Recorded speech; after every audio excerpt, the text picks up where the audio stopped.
Mapata. Année 2024 bandi, Mose Pelisi, compagnie africaine d'aviation, CAA, aye na bon pikili kinyoso, Kobesa Matondo, Accenti, toi ça qui dit là. Merci d'avoir passager na nyoso pour la confiance pour pesa qui est. Ya quoi accompagner bino année 2023 Mobimba, CAA compagnie à Banamboka, na même occasion, a éco présenté na bino nyoso, ba meilleure veille à prospérité, bonheur et longévité pour la nouvelle année 2024. CAA leader dans ma partie à RDC. A offre Kibino sécurité peut bien-être. Chaque fois vous allez commander à bord, il y a un avion luxueux naie, bon c'est pela qui n'a pas service ni sur CAA pesa Kibino. Na bo elo kolambula sike bandi. CAA kadi lisusu pour améliorer qualité ba service naie pour na kosepelisa bino ndenge ya mesala kosala yango tango nyoso. Toutefois, pour na kosala ete mosala na ezala lisusu kitoko, CAA atikali ouverte pe disponible na ba remarque pe ba suggestion na bino nyonso.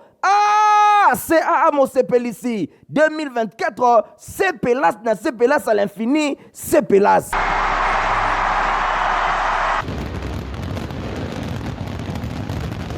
Mbote pe verset bino ndenge boze beli bosa ba télévision na bino pour la colada journal ya peuple la peuple ya lundi 22 janvier 2023 pour la bosa bino que président de la République Félix Antoine Tshisekedi Tshilombo ye azalaki investi mo la samedi 20 janvier 2024 pour na second mandat na ye na tête de la République démocratique du Congo kuna na stade de Martyrs. Reportage Nadine Assono.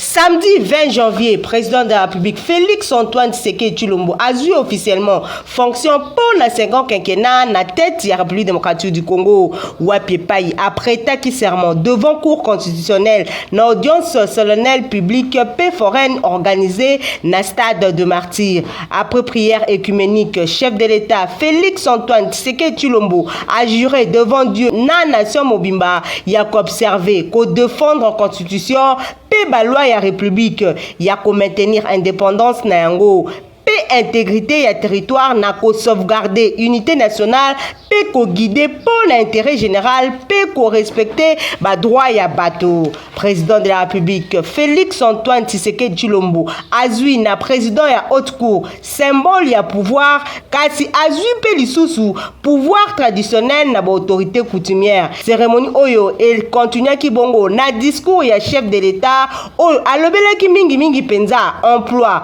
pouvoir d'achat, sécurité pe économie. Bosimba ke investiture oyo et Salemaki Kitoko. Plus de 80 000 Congolais bassés déplacés qui na stade de Martyrs. Koba Kisana, une trentaine y a délégation étrangère et plus de 20 chefs d'État pe ba gouvernement oyo basalaki déplacement pour la ville province à Kinshasa. Cérémonie oyo et ce clôture qui Kitoko na défilé à ba force de défense et sécurité. Kaka na masolo ya investiture chef de l'État pour le président de la République Félix Antoine Tshisekedi Tshilombo a rappelé 6 engagements majeurs aux Ezali pour un nouveau quinquennat naïe. Ruth Kindu, reportage. Ezouaki Maloba, chef de l'État Félix Antoine Tshisekedi Tshilombo a rappelé 6 engagements majeurs pour un nouveau quinquennat naïe. Plus d'emplois, plus de pouvoir d'achat, plus de sécurité pour Nabatonyos, économie ezala sous ebele, plus de diversité, plus de compétitivité.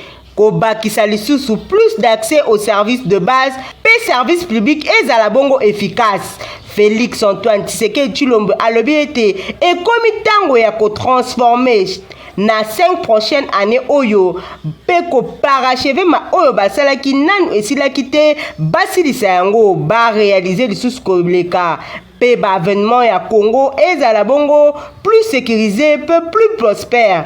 Président de la République Félix Antoine Tshisekedi Tshilombo alobi akoviser na pouvoir na ye pour na ba erreur ya passé ezonga lisusu te. Chef de l'État Félix Antoine Tshisekedi Tshilombo alobi pour na ye République démocratique du Congo et kokendese liboso pour na ye eza nouvelle ère o et botami eza ère ya renouveau.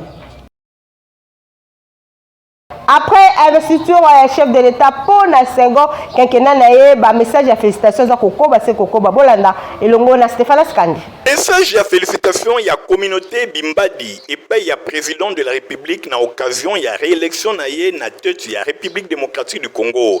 Yango et Komami Boye excellence monsieur le président de la République et chef de l'État une expression ya ba hommage moko les plus différents na occasion ya brillante et écrasante réélection na yo na tête ya République démocratique du Congo, des communautés Bimbadi, baïko présenté yo, ba vive félicitations na bango, balobi brillante élection écrasante na yo, ezali kolakisake, peuple congolais, na diversité na yango nyonso, na étendé mobimba, ya territoire national, mboka monene République démocratique du Congo, ba pesi confiance et pa ya bomoto na yo, pe bazali kotinda yo, oko ba œuvre na yo, ya renaissance, pe ya botongeli soso ya état oyo, obandaki déjà na mandat na yo ya liboso. Communauté Bimbadi bazali ko assurer na yo soutien na bango ya makasi na nzela oyo ya pasi oyo ezali vraiment ya motuya ya renaissance pe ya botongeli soso ya état congolais oyo obandaki déjà na mandat na yo ya liboso. Basengi na nzambe oyo azali maître ya temps pe ya ba circonstances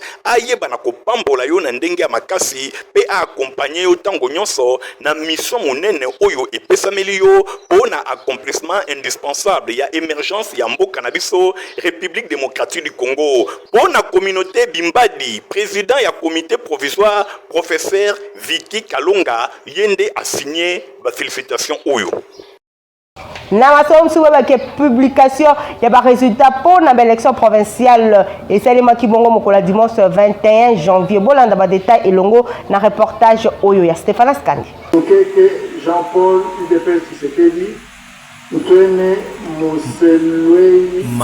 689 candidats Bazala Kibongo élu provisoirement dimanche 22 janvier députés provinciaux sur 789 Oyo et Zelamaki na ensemble la République démocratique du Congo. Seni a avancé qui chiffre Oyo il y a 17 960 910 il y a suffrage valable Oyo et Zalaki exprimé na niveau national donc tout est seul légal pour la représentativité et Zalaki Bongo est à 3% pour chaque province. Ville-province à Kinshasa et Zabongo n'a plus de 40 députés pour la raison il y a plus grand nombre il y a électeurs nango. Bosimba Keba circonscription Mususu o Zalaki concerné pour la publication et Zalaki ndeti ba résultat il y a députés provinciaux il y a circonscription il y a Bujala kuna na Sud Ubangi Bomongo pe Makanza na Équateur. Pour na étali dysfonctionnement au ezalaki observé côté kuna à part 3 circonscriptions au ya Équateur tokoki kobakisa Masimanimba na Kwilu pe na Yakoma na Nord Ubangi au ezalaki bongo annulé Bosimba ke territoire ya Masisi na ya Rushuru na Nord Kivu ezalaki bango kuna ba organisaki élection te suite ya insécurité boyeba ke près de 40 000 candidats nde ba postulaki na législatif provincial. Kaka la masolo etali seni na législative provinciale pour na concerner mino que 9,88% ya basinde babimi ba députés provinciaux pour na ba élection au ya le 20 décembre 2023 Nadina Sona Stéphane Skandi reportage. Commission électorale nationale indépendante a publié 68 femmes, soit 9,88% pour la élection. Il y a des députés provinciaux na Italie 26 provinces de la République démocratique du Congo. Chiffre Oyo Ekiti par rapport à l'année 2018. Oyo Bazala Kibongo 73 femmes. Et Zouakie Maloba, Denis Kadima, président de la CENI, a expliqué Kibongo que na province ya Okatanga basi ebele babimi bongo ba député provincial nakoyoka Denis Kadima province ya Okatanga ebimisi bongo 12 élus balandisami na ville province ya Kinshasa pe na Lomami oyo bazali bongo na 5 femmes kasi tokoki kotanga Tanganyika Lomami pe Kasai oriental bazi bongo 4 députés ya basi kasi na Lualaba pe Sud Ubangi baza bongo na 3 femmes Nord Ubangi Sud Ubangi Sankuru Chopo bazi bongo 2 députés ya basi. Soki totali bien na province ya Congo central Mai-Ndombe Maniema Mongala Sud Ubangi pe Chwapa bazui ata mwana mwasi moko te.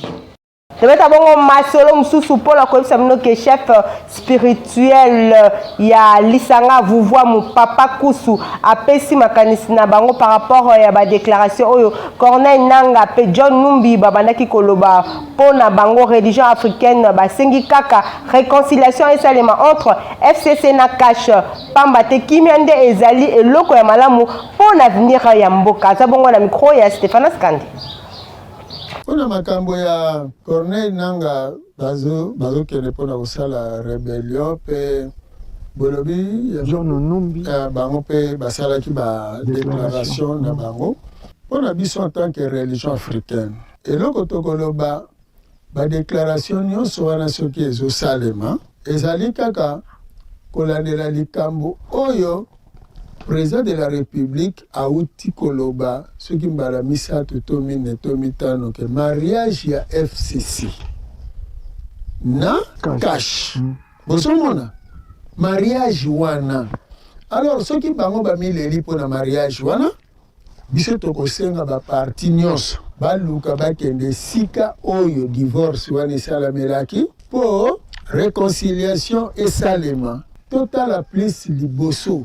Napesi bino exemple ndenge bolobi bakor wana ezalaki bakor ya kimia mais ti bato bazoloba yango soki eza bakor ya kimia boexplike yango te raison ya kimia yango ezalaki nini moni mpo soki raison ya kimia wana ezali na kolinkia ete bapeuple congolais mpo bazoyokanga mpo na raison ya accord de paix donc raison ya accord ya kimia bakosala en sorte que mboka oyo Congo balukela yango kimia ya solo.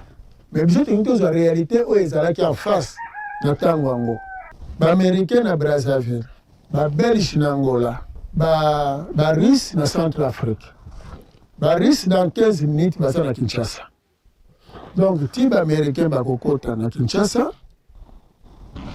babelge bakoya na Kinshasa mpona koya kobundisa président honoraire, barusse bakoya mpona koprotege to kodefendre président honoraire wana na ntango wana.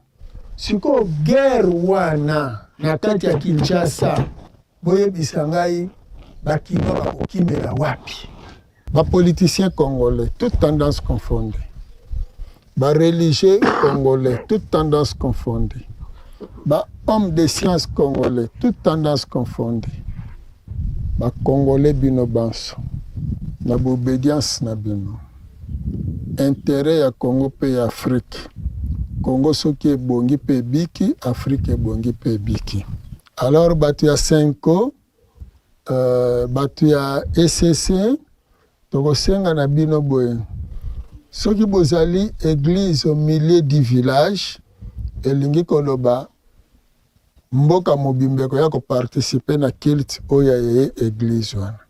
Alors kozala plus grand comme diviseur te, kozala na penchant te. Meilleure façon ya kotambusela bato pe bana ezali plus ya ko réconcilier bango ke ya ko diviser bango.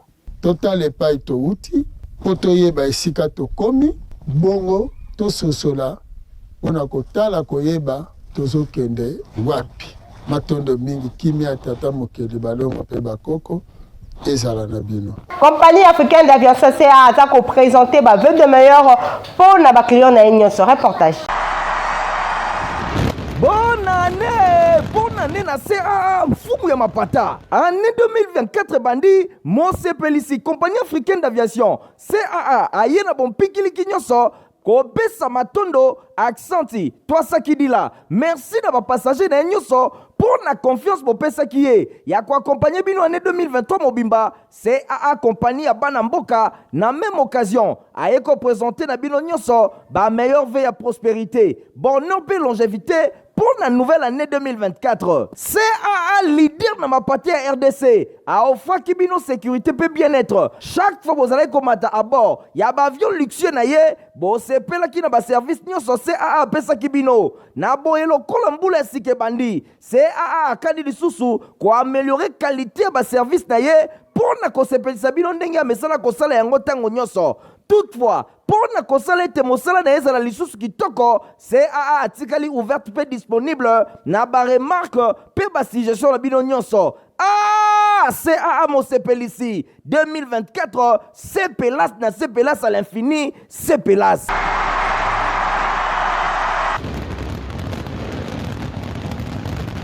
Tobeta bongo masolo ya concession Corado oyo zomi bongo na quartier mbio kuna na commune ya Maluku baza koteka ba terrain ya 20 sur 20 na 1500 aux 8 terrains na yo. Reportage.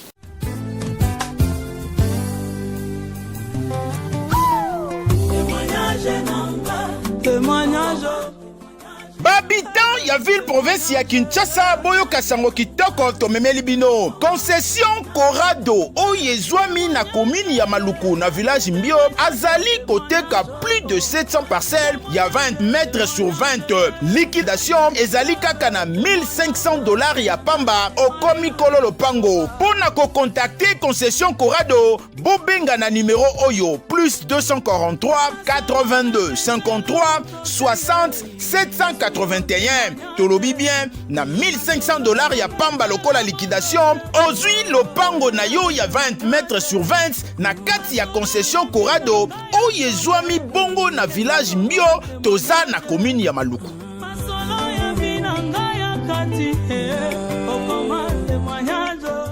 Tobeta bongo masolo ya match pour la tobeta bongo masolo ya sport pour la deuxième journée pour na ba Léopard ya République démocratique du Congo contre Maroc na match contre pour na Coupe d'Afrique de Nations Côte d'Ivoire 2023 deuxième journée et les Kanaki qui bongo qui tok boba qui match et suka qui bongo na un but partout. Reportage héritier Mapinem. Bemba chips it over Misha Kelia chance.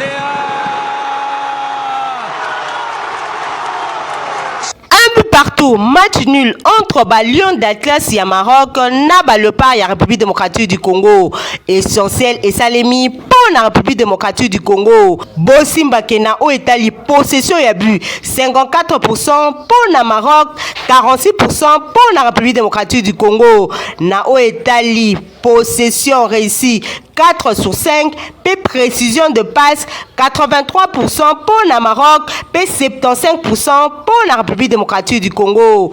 Match Oyo et Banda Kibongo Malamu na 6e minute, Arachaf Hakimi atie bongo premier but pour la Maroc. Na 41e minute, Cédric Bakambu nde arataki ko marqué penalty. Match et continue qui na 75e minute, Léopard ya République démocratique du Congo, bayeki ko marqué Nabi ya Silas Katompa. Oyo esali ke République démocratique du Congo et s'est placé provisoirement na deuxième place na groupe F. Maroc atikali bongo en tête ya groupe na 4 points. République démocratique du Congo deuxième et landisami na Zambie.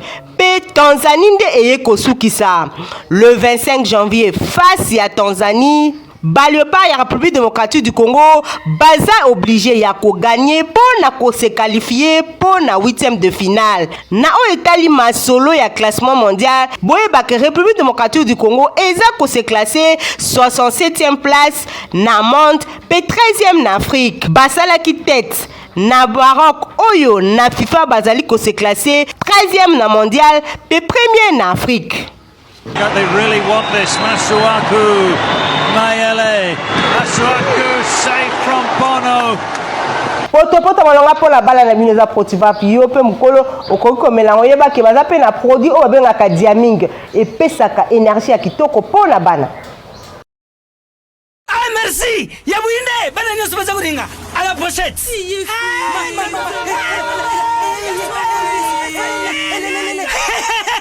Bouzala Kwarme, Protivap et tonne la protéine et énergie. Ah papa, merci pour les protéines et pour les enfants. Eh Bino, bote la baonine, bote la badone Bino, vamos kanta bomba bonga. Bona bana na yo bakumarukura bana oyo, fo lesa kabango, poto Protivap. Et ça va pota te, allez, kamata, bon appétit. Bana nyeso ba yaka Protivap. Sisi kulia ya bangu Protivap, bandi badansi na bangu ya babebe pro. Tala.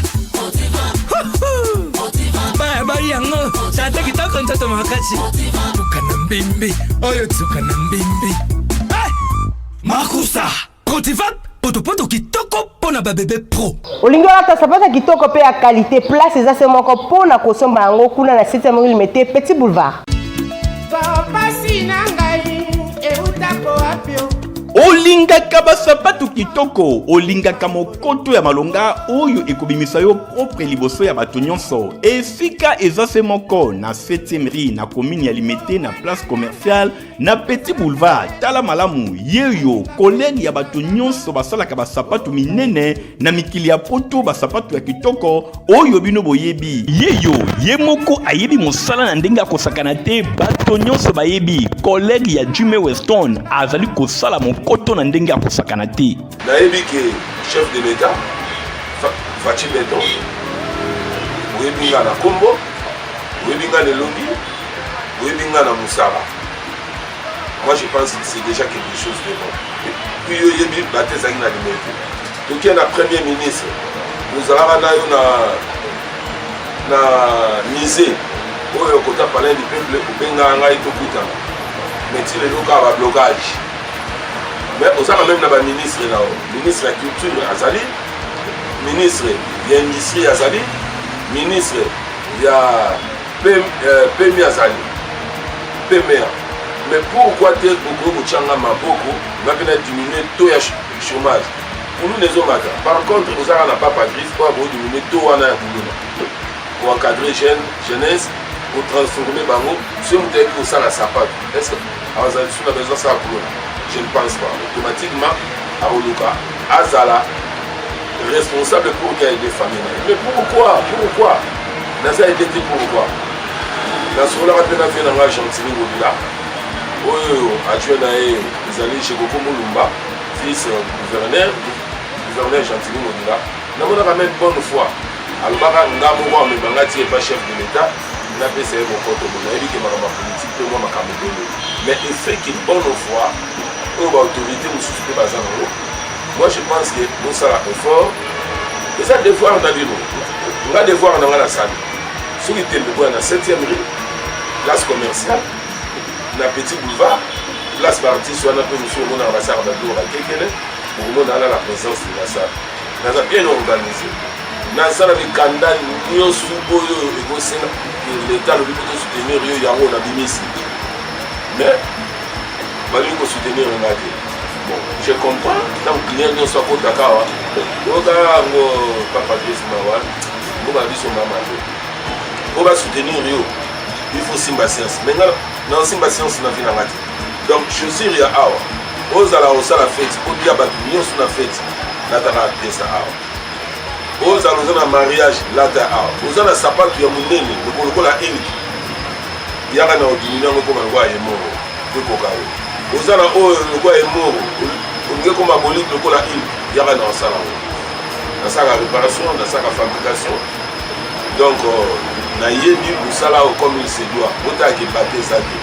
Oyoki adresse ezase moko na 7e rue Petit Boulevard na commune ya Limete epai wapi ba chaussure ba sandal ba mapapa ezali kosalema na ndenge ya kosakana te soki okoti awa obosani Italie libela. Tozala communiqué écologique pour la lecture nango. Famille Disangamene Lumiku bazali na mawa makasi ya koyebisa na bandeko baninga pe bayebani na bango liwa ya mama Koko ndeko na bango ya mwasi mama Max Bavedi Launa oyo akufaki depuis mardi 9 janvier 2024 na clinique bondeko sima ya maladie ya tango mokuse. Programme ya matanga ezali boye mercredi 24 janvier 2024 na ngonga ya 19h veille mortuaire ekosalema na salle polyvalente La Grâce oyo ezwami na avenue Victoire numéro A43 quartier Matonge na commune ya Kalamu. De jeudi 25 janvier 2024 na ngonga ya 8h levé du corps ekosalema na morgue ya hôpital Bondeko na 9h ti 11h exposition ya corps ekosalema na salle La Grâce na ngonga ya 11h30 départ pour na enterrement na village Konka Mawete na province ya Congo central. Ben ya consolation ezali prévu na même endroit pour na bandeko oyo bakozwa makokite ya kokende na village Konka. Tika sango oyo ekomela bato nyonso bayebaki mama Max bavedila una.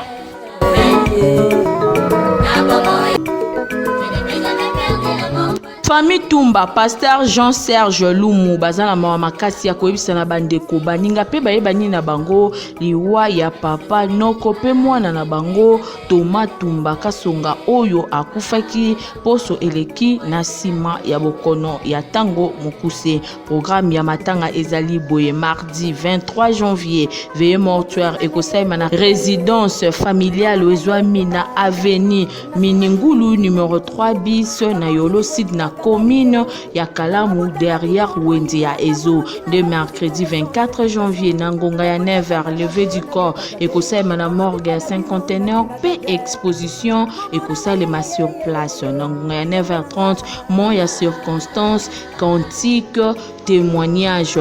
Nangonga ya 10h prière, recueillement, dépôt de gerbes de fleurs. Dès 10h30, mon ya famille, paix départ pour le cimetière ya Kimberly. Nangonga ya 15h, ben ya consolation, et kosalema na résidence,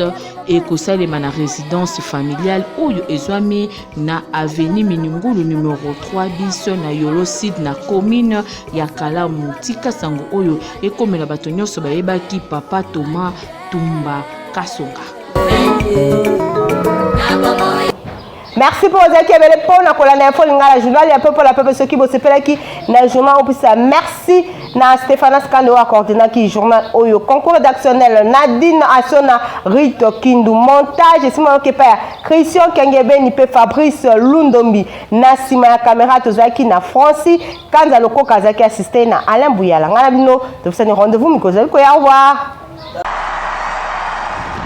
Bonne année na CAA mfumu ya mapata. Année 2024 bandi Mose Pelisi compagnie africaine d'aviation CAA aye na bon pikili kinyoso kopesa matondo accenti Twasa Kidila. Merci na ba passager na nyoso pour la confiance bopesa kiye ya ko accompagner bino année 2023 mobimba CAA compagnie ya Banamboka na même occasion aye ko présenter na bino nyoso ba meilleur veille à prospérité bonheur et longévité pour la nouvelle année 2024. CAA leader na mapati ya RDC a offert kibino sécurité pe bien-être. Chaque fois vous allez komata à bord ya ba avion luxueux na ye bo sepela ki na ba service nyonso CAA pesa kibino na boyelo kolambula sike bandi CAA akadi lisusu ko améliorer qualité ya ba service na ye pour na kosepelisa bino ndenge ya mesala kosala yango tango nyonso.